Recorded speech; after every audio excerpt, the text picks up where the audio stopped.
आशा करता हूं आप सब बहुत अच्छे होंगे। मेरा नाम है सिद्धांत अग्निहोत्री। स्टडी ग्लोस पे आपका बहुत बहुत स्वागत है। हम बात करेंगे दोस्तों आज भारत और बांग्लादेश के रिलेशंस की। देखिए, आपको पता ही है कि अभी शेख हसीना और नरेंद्र मोदी की मुलाकात हुई, दोनों मिले, मोदी जी मिले, शेख हसीना मिली और उसके बाद लगभग सारी चीजें 5-5 साल तक इन्होंने रिन्यू किया। हम एक एक चीज समझेंगे। भारत का बांग्लादेश बहुत अच्छा दोस्त है। बांग्लादेश अगेन भारत छोटे भाई की तरह है, जैसे नेपाल हो गया, भूटान हो गया, ऐसा बांग्लादेश भी है और हम पूरी तरीके से बांग्लादेश पे भरोसा करते हैं। मुझे पता है अभी कुछ ऐसे इंसिडेंट हुए जिसपे बांग्लादेश में मंदिरों को तोड़ा गया, पिछले साल नवदुर्गा में ये हुआ, लेकिन आपको बता दूं कि इसमें पाकिस्तानी का भी हाथ है। बिल्कुल, वहां के टेररिस्ट ग्रुप्स के लिंक किया जाता है। तो हम बात करेंगे दोस्तों कि जो स्वर्णिम युग है बांग्लादेश के साथ, ये शुरू हो गया है। देखो, उससे पहले हम स्ट्रेस मैनेजमेंट की बात करेंगे। हमारा ये बहुत ही शानदार कोर्स है। इस कोर्स को हमने आपके लिए बनाया है। आज पहला सेशन होगा, आज पहला सेशन यूट्यूब पे फ्री होगा, तो 1 बजे आप हमको जरूर ज्वाइन करना। और ये हमारे सोशल मीडिया हैंडल्स है, राइट? तो इन पे आप हमको ट्विटर, इंस्टा, लिंक्डइन पे फॉलो कर सकते हो। देखो, ये जॉइंट स्टेटमेंट नरेंद्र मोदी और बांग्लादेश की जो प्रधानमंत्री हैं उन्होंने इशू किया था। सोनाली अध्याय यानी कि golden chapter, right? The golden chapter of India. मैं बहुत अच्छे से एक एक चीज आपको बताऊंगा, पीपीटी वाइज चलूंगा और सब क्लियर कर दूंगा, ठीक है? ये जो पिछले 10 साल हैं, ये बेस्ट पीरियड रहे हैं हमारे और बांग्लादेश के बीच में। दोस्तों, बांग्लादेश से कमाल कर दिया है हमने भाई। कोविड-19 में आपको पता है भारत ने 66% जो हमारा एक्सपोर्ट है वो बांग्लादेश को गया है। $6 बिलियन से सीधा हम $16 बिलियन पे खड़े हुए अगर एक्सपोर्ट की बात करें, और अगर बायलैटरल ट्रेड की बात करें तो ये लगभग $18 बिलियन पे खड़ा हुआ है। समझ रहे? 44% ट्रेड जो है, भारत का सेकंड लार्जेस्ट ट्रेडिंग पार्टनर है बांग्लादेश। हम यहां पे कर रहे हैं। हम क्या इंपोर्ट करते हैं वहां से? हम वहां से कॉटन, टेक्सटाइल, ये, और भारत क्या एक्सपोर्ट करता है? Electricity, energy, cotton. देखो, बांग्लादेश और भारत 1947 की बात करते हैं, उससे पहले की बात करते हैं। 1905 में पार्टीशन ऑफ बंगाल होता है। उस समय बंगाल पूरा बांग्लादेश था भाई। आज का जो बांग्लादेश है ना, पूरा वो भारत के पास था। अखंड भारत की जब बात की जाती है तो उसमें बांग्लादेश है ही है, ये सब भारत के हिस्से रहे हैं। लेकिन जब पार्टीशन हुआ, बांग्लादेश मतलब यहां पे ईस्ट पाकिस्तान में बंगाली पॉपुलेशन तो थी, बट वो मुस्लिम थी। तो आपको पता ही है फिर माउंटबेटन प्लान में यही था कि जो मेजॉरिटी है, जहां पे पाकिस्तानी जहां पे मुस्लिम्स मेजॉरिटी में है। हालांकि आपको बता दूं कि बांग्लादेश का जो स्टेट रिलीजन है, बांग्लादेश एक सेक्युलर कंट्री है। 1980s में बांग्लादेश का स्टेट रिलीजन इस्लाम कर दिया गया, लेकिन 2010 में वहां के कोर्ट ने बोला कि नहीं, हम सेक्युलरिस्ट प्रिंसिपल पे काम करेंगे। 91% यहां की पॉपुलेशन इस्लाम को ही फॉलो करती है, लेकिन है तो बंगाली, राइट? बंगाली है। तो आप ये समझो कि जब आजाद हुआ 1947 में, 1947 में भारत, तो भारत को सबसे बड़ा दर्द झेलना पड़ा बंटवारे के नाम पे। इधर भारत आजाद हुआ, इधर पाकिस्तान भारत के टुकड़े हो गए। अब पाकिस्तान, इधर वेस्ट पाकिस्तान जो आज का है, और इधर ईस्ट पाकिस्तान जो बांग्लादेश, पूरी पाकिस्तान की इकोनॉमी को बांग्लादेश चला रहा था आज का, लेकिन उनको सेकेंड क्लास सिटीजन बोला जा रहा था। उर्दू थोप दी गई, जिसका नतीजा 1971 वॉर हुआ, और उसमें भारत ने 3 दिसंबर को यह वॉर शुरू हुआ और 16 दिसंबर को खत्म हो गया। बधाई हो, बांग्लादेश हुआ है। भारत ने गजब मदद की यहां पे। शेख मुजीबुर रहमान, जिनकी बेटी है शेख हसीना, भारत ने बहुत ही बढ़ चढ़ के मदद की। आपको बता दो, शेख मुजीबुर रहमान बाद में 1971 में, देखिए ये अजीब बात है कि 1971 में बांग्लादेश आजाद तो हो गया, भारत ने आजाद करा दिया और डेमोक्रेटिक प्रिंसिपल पे आजाद हुआ था वो, लेकिन बाद में 5 साल बाद शेख मुजीबुर रहमान वही ढर्रे पे चलने लगे जो पाकिस्तान चल रहा था। उन्होंने लोगों को परेशान करना शुरू किया, बहुत ऐसी सारी दिक्कतें की, बहुत ऐसे, मतलब एक डिक्टेटरशिप की तरह, और उनको खत्म कर दिया गया, मार दिया गया था। शेख मुजीबुर रहमान की पूरी फैमिली को मार दिया गया था। शेख हसीना जो अभी प्रधानमंत्री हैं, उस समय फॉरेन में थी, अगर वो यहां पे होती तो उनको भी मार दिया जाता था। लेकिन भारत ने बहुत मदद की है बांग्लादेश की। 50 साल हो गए हमारी वजह से तो बांग्लादेश बना 1971 में, ठीक है? और अभी पिछले साल 50 साल जब पूरे हुए, रामनाथ कोविंद, नरेंद्र मोदी सब गए वहां पे और सबने बधाई दी। और ये जो स्वर्णिम अध्याय है ये हमारा शुरू हुआ बांग्लादेश के साथ 2010 से लेकर अभी तक, 2008 से लेकर जब मैत्री एक्सप्रेस शुरू की थी उसके बाद से लेकर अभी तक हमने कभी पीछे मुड़ के देखा ही नहीं। हम ऐसे ये दोस्ती हम नहीं तोड़ेंगे, हम ऐसे चल रहे हैं और बांग्लादेश को भी पता है, ठीक है। तो इसीलिए जो बांग्लादेश है वो भारत की नेबरहुड फर्स्ट पॉलिसी का सबसे बड़ा पार्टनर है। उसका एक रीजन भी है, आपको बता दूं कि टोटल ट्रेड हमारा $18 बिलियन के करीब है 2021 में, ठीक है। एक और चीज आपको मैं बताता हूं, ये कनेक्टिविटी पार्टनर जो आप देख रहे हो ना, देखो बेटा, बंगाल में ब्रिटिशर ने बंगाल पे पहले कब्जा किया है ना, 1757 और 1764 बैटल ऑफ प्लेसी बक्सर के बाद बंगाल पे ब्रिटिशर आ गए। फ्रांस भी आए थे साथ में, फ्रांस साउथ में थे, लेकिन ब्रिटिशर बंगाल, सबसे बड़ा जीत का अंतर यहीं पे हो गया। ब्रिटिशर ने बंगाल, अब बंगाल हाईली फर्टाइल रीजन, और सबसे बड़ी बात है साउथ ईस्ट एशिया का पूरा एक्सेस, बे ऑफ बंगाल से निकल जाओ पूरा, वो इतना ज्यादा बढ़िया है। याद रखना, मैं आपको एक बात बताता हूं, ये एग्जाम के पॉइंट ऑफ व्यू से, इंटरव्यू के पॉइंट ऑफ व्यू से बहुत इंपॉर्टेंट है। अमेरिका इतना डेवलप क्यों कर गया, रशिया इतना डेवलप क्यों नहीं किया? क्योंकि अमेरिका की ज्योग्राफी ऐसी है, जिस देश के पास समुद्र है चारों तरफ, भारत में देखो तीनों तरफ समुद्र, चाइना में नहीं है ये, चाइना लैंड लॉक्ड कंट्री नहीं है लेकिन एक तरफ से लॉक्ड है।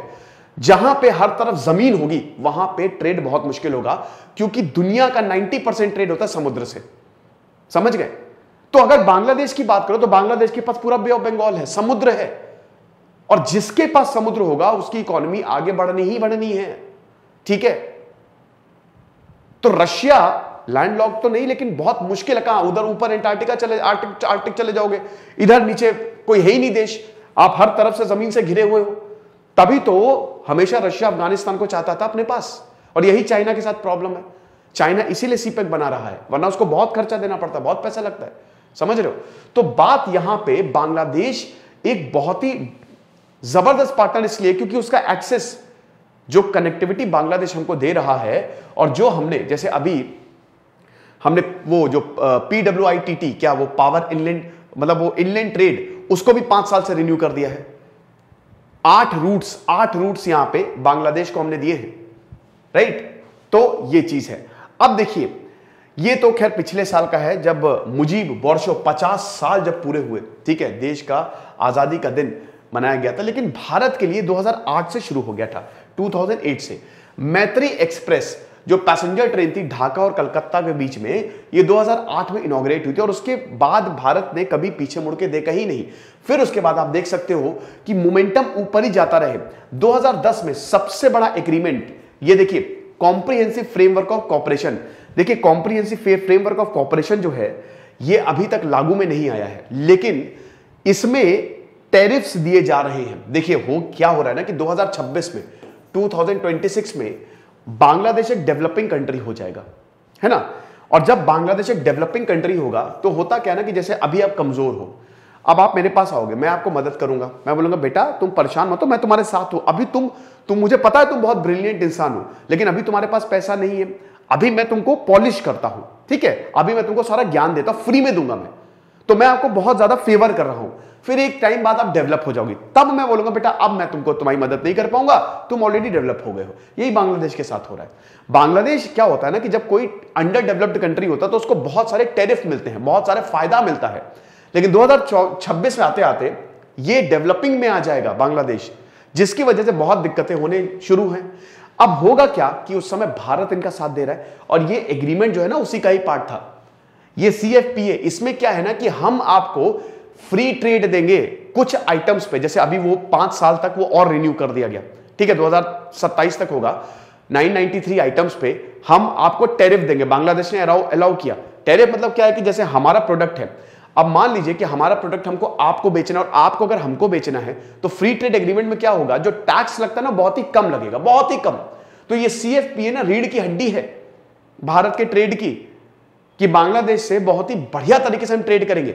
फिर उसके बाद आपको पता है तीस्ता और बाकी वाटर शेयरिंग प्रॉब्लम्स है बांग्लादेश के साथ, उसके लिए वाटर कमीशन भी बनाया गया, बट वो सारी चीजें हम बहुत अच्छे से सॉल्व कर रहे हैं। अब आप ये देखो 7 एग्रीमेंट हुए हैं, 7 एग्रीमेंट अभी जब हुआ तो उसमें connectivity, environment, water management, science and technology, railway, law, information and broadcasting, सब में अब इसमें 5 नए इंफ्रास्ट्रक्चर प्रोजेक्ट जो है वो अनाउंस किए गए हैं। सबसे बड़ी बात है कि यहां पे वाटर शेयरिंग फॉर्मूला, जो कुशियारा रिवर है ना, जो कि बांग्लादेश से मतलब आसाम से बांग्लादेश में जाती है, उसके ऊपर एग्रीमेंट, देखिए वाटर शेयरिंग एग्रीमेंट तो साइन होगा ही होगा, क्योंकि बहुत सारी जो नदियां हैं ना वो नॉर्थ ईस्ट से होते हुए बांग्लादेश में जाती हैं, तो कितना पानी हमको मिले और कितना पानी भारत को मिले। लेकिन ये प्रॉब्लम कभी बांग्लादेश के साथ आई नहीं, तीस्ता को छोड़ दें, ये कभी बांग्लादेश के साथ आई नहीं, क्योंकि हमने बहुत अच्छे से चीजों को सॉल्व किया है। ठीक है, बहुत प्यार से हमने चीजों को सॉल्व किया। भारत तो वैसे ही देने में बिलीव करता है कि भाई जितना हम तुम्हारी मदद कर सकते हैं हम कर देंगे, कोई दिक्कत नहीं है। अब नेगोशिएशंस भाई CEPA, ठीक है, कॉम्प्रिहेंसिव, सॉरी ये, अरे यार मैंने गलत बोल दिया, ये जो CEPA है ना, ये अभी तक ये बोला जा रहा है कि अभी आने वाले समय में जो कॉम्प्रिहेंसिव इकोनॉमिक पार्टनरशिप एग्रीमेंट, ये बहुत इंपॉर्टेंट रहेगा। ठीक है, वो मैंने थोड़ा सा उस पर टेरिफ था और इस पे तो फ्री ट्रेड एग्रीमेंट टाइप का कुछ बनेगा, तो यहां पे अभी इस पे नेगोशिएशन चल रही हैं। और जब ये वाला तंगा जो है ना, ये लेस डेवलप्ड कंट्री का तंगा जब छिन जाएगा, तब ये जो CEPA एग्रीमेंट है ना, ये भारत और बांग्लादेश के लिए बहुत ही जबरदस्त साबित होगा, बांग्लादेश के लिए बहुत अच्छा साबित होगा, क्योंकि भारत ने फिर अपना मार्केट खोल दिया है।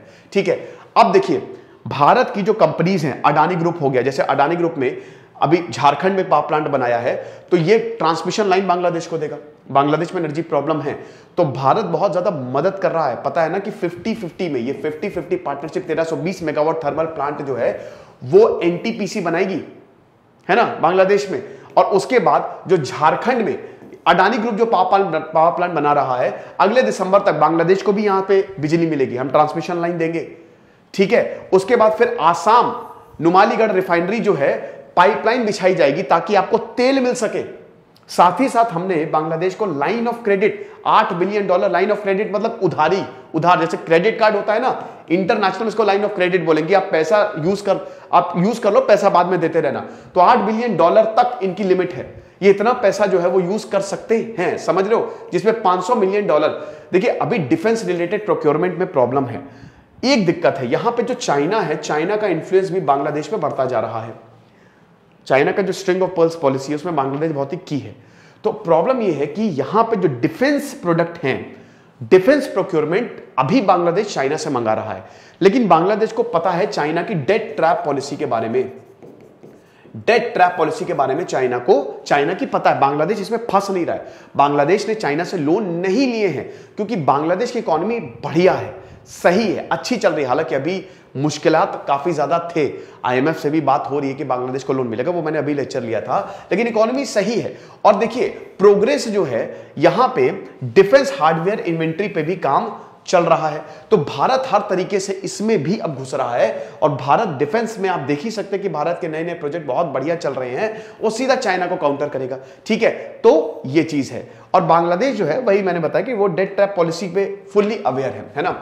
रोहिंग्यास इश्यूज की अगर बात करें, देखिए आपको पता ही है कि रोहिंग्यास जो हैं वो म्यांमार में रह रहे थे, उसके बाद फिर यहां पे जो म्यांमार की मिलिट्री है काटना पीटना शुरू कर दिया, तो 10 लाख रोहिंग्यास जो हैं वो फिर वहां से माइग्रेट किए। तो पहले बांग्लादेश है, फिर भारत, अभी बांग्लादेश में, भारत में भी है। भारत में बहुत सारे रोहिंग्यास रह रहे थे, इनके हालात बहुत ज्यादा खराब थे। फिर उसके बाद रोहिंग्यास एक्चुअली ये जो मूल निवासी है वो बांग्लादेश के ही हैं। तो यहां पे ये बोला गया कि भारत ने बोला कि देखो रोहिंग्यास आपके हैं तो आप रखो इनको, लेकिन बहुत सारे हैं ये, बहुत सारे। तो यहां पे जो PM हसीना है उन्होंने इस इश्यू को रेज किया और बोला कि प्लीज आप हमारी हेल्प करो और भैया म्यांमार भेजो इनको, ये वहीं तो रह रहे हैं।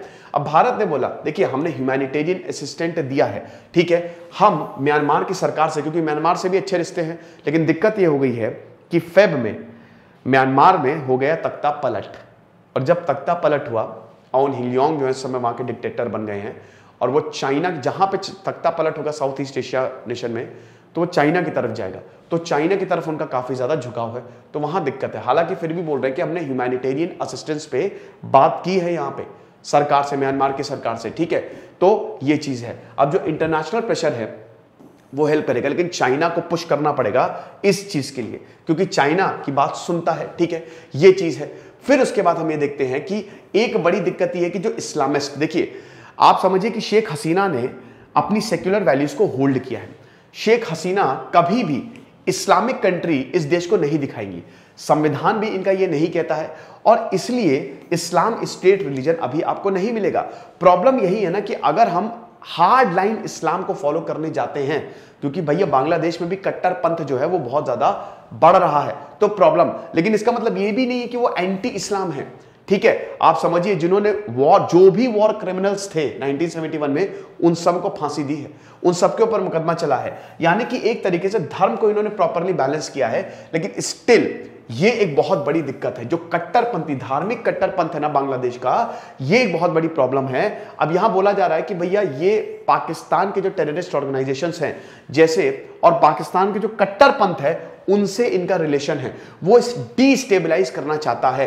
जैसे पिछली बार और अभी भी छोटे मोटे अटैक होते रहते हैं हिंदू मंदिरों पे, अब ये definitely there are links with Pakistan जो ये काम कर रहे हैं, समझ रहे हो। बट फिर भी दोस्तों ये चैलेंज है, ये चैलेंज को हम जल्द पार पाएंगे, और बांग्लादेश और भारत अगेन बहुत अच्छी दोस्ती की मिसाल बनेंगे, जो अभी भी है वो, है ना।